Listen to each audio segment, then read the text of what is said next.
भक्तगणों, आज आपको भगवद गीता का 6वें अध्याय का शेष भाग हिंदी में सुनाऊंगा। आप इसको ध्यान पर सुने और इस चैनल को लाइक करें, सब्सक्राइब करें। सुनिए।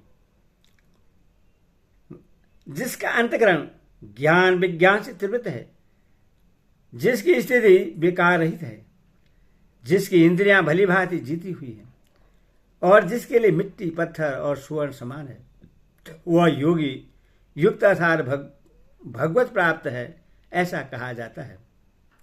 यहाँ ज्ञान विज्ञान त्रिवृतमा पद से किस पुरुष का लक्ष्य है?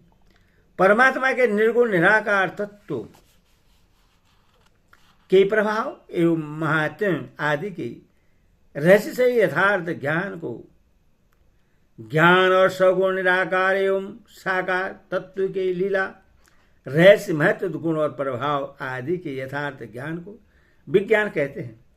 जिस पुरुष को परमात्मा के निर्गुण सगुण निराकार साकार तत्व का भली भांति ज्ञान हो गया है, जिसका अंतरण उपयुक्त दोनों तत्वों के यथार्थ ज्ञान से भली भांति त्रिवृत्त हो गया है, जिस समय अब कुछ भी जानने की इच्छा शेष नहीं रह गई है, वह ज्ञान विज्ञान त्रिवृतात्मा है।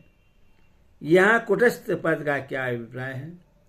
सुनारों या लोहारों के यहाँ रहने वाले लोहे की अहरन या निहाई को कूट कहते हैं।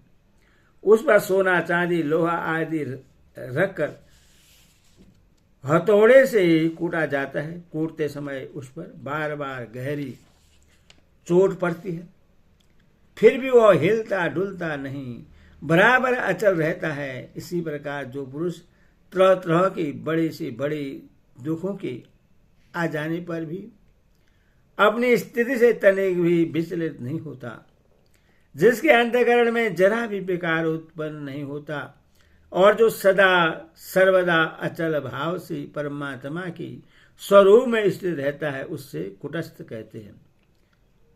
विजेतेंद्र का क्या भाव है?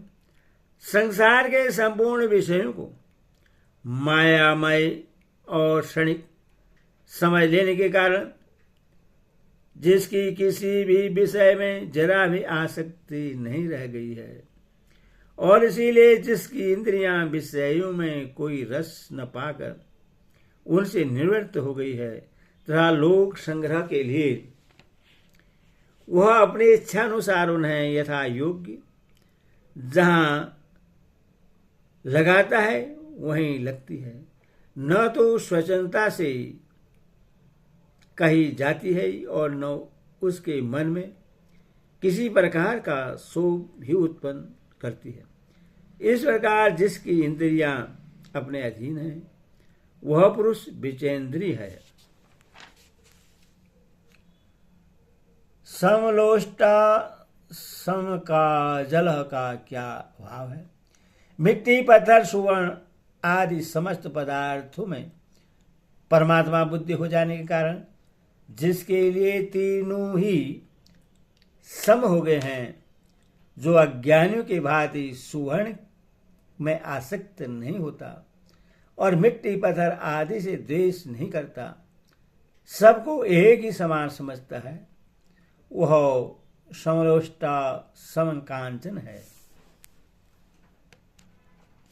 सुहृदय मित्र बैरी उदासीन मध्यस्थ द्वेषी और बंधुगणों में धर्मात्मा में और पापियों में भी समान भाव रखने वाला अत्यंत श्रेष्ठ है।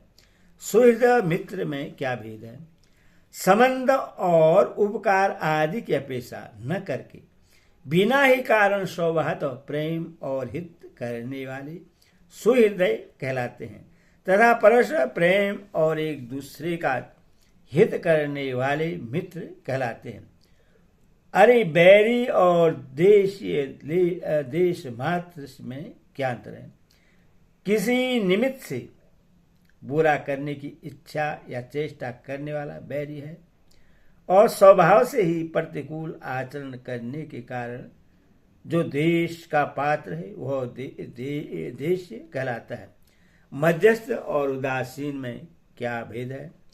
परस्पर झगड़ा करने वाले में मेल कराने की चेष्टा करने वाले को और पक्षपात छोड़कर उनके हित के लिए न्याय करने वाले को मध्यस्थ कहते हैं तथा उनसे किसी प्रकार का भी संबंध न रखने वाले को उदासीन कहते हैं। यह अपी का क्या अभिप्राय है? सुहृदय मित्र, उदासी, मध्यस्थ और साधु सदाचारी पुरुषों में एवं अपने कुटुंबियों में मनुष्य का प्रेम होना स्वाभाविक है। ऐसे ही बैरी, देशी और पापियों के प्रति द्वेष और घृणा का होना स्वाभाविक है। विवेकशील पुरुषों में भी इन लोगों के प्रति स्वाभाविक राग, द्वेष देखा जाता है। ऐसा परस्पर अत्यंत विरुद्ध स्वभाव वाले मनुष्य के प्रति राग, द्वेष और भेद बुद्धि का न होना बहुत ही कठिन बात है। उनमें भी जिसका संभाव रहता है उसका अनियंत्रण संभाव रहता है। इसमें जो कहना ही क्या है? यह भाव दिखलाने के लिए अपी का प्रयोग किया गया है। समबुद्धि का क्या अभिप्राय है? सर्वस्त्र परमात्म बुद्धि हो जाने के कारण उन उपयुक्त अत्यंत विलक्षण स्वभाव वाले मित्र, बैरी, साधु और पापी आदि के आचरण, स्वभाव और व्यवहार के भेद का जिस पर कुछ भी प्रभाव नहीं पड़ता, जिसकी बुद्धि में किसी समय, किसी परिस्थिति में, किसी भी निमित्त से भेदभाव नहीं आता, उसे समबुद्धि समझना चाहिए। छठे श्लोक में यह बात कही गई कि जिसने शरीर, इंद्रिय और मन रूप आत्मा को जीत लिया है वह आप ही अपना मित्र है। फिर सातवें श्लोक में उस जीतात्मा पुरुष के लिए परमात्मा को प्राप्त होना तथा आठवीं और नवीं श्लोक में परमात्मा को प्राप्त पुरुष के लक्षण बतलाकर उसकी प्रशंसा की गई है।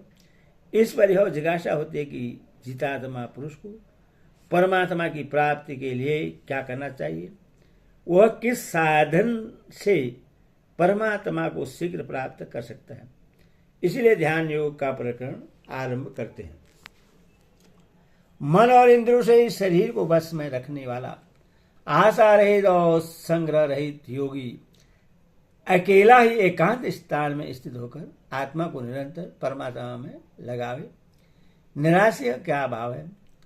इस लोक और परलोक के भोग्य पदार्थों की जो किसी भी अवस्था में किसी प्रकार भी किंचित मात्र भी इच्छा या उपेक्षा नहीं करता, वह निराशी है। अपरिग्रह का क्या अभिप्राय है? भोग सामग्री के संग्रह का नाम परिग्रह है।